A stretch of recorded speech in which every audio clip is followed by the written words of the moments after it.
Yung number one, no, yung security ng Vice President under anymore sa amin, no, it's under the Presidential Security Command. And what you're doing right now, especially dun sa NCR na kulang-kulang ng mga tao natin, we have to, nagbawas po kami ng mga tao na hindi naman nila kailangan. Even mga generals sa amin, yung mga retired generals sa amin, we have to get all our people.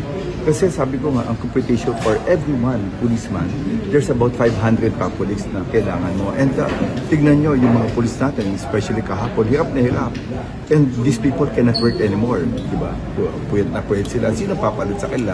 So ito po, we are trying to get other people na yung mga hindi kailangan, na hindi naman nila part.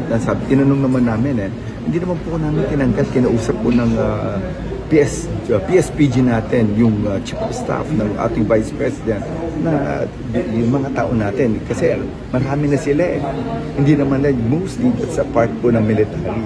Kasi ano po yan, Presidential Security Command ang nagbabantay po dun with the President, and is more of yung military. Kami it's just a complement, and we have enough complement po.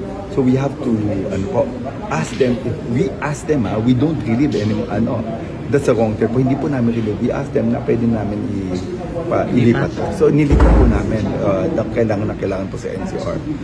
Marami po kami tinanggal. Not only hindi lang yan, lahat po. Yung mga hindi po talaga kailangan, tinanggal po namin.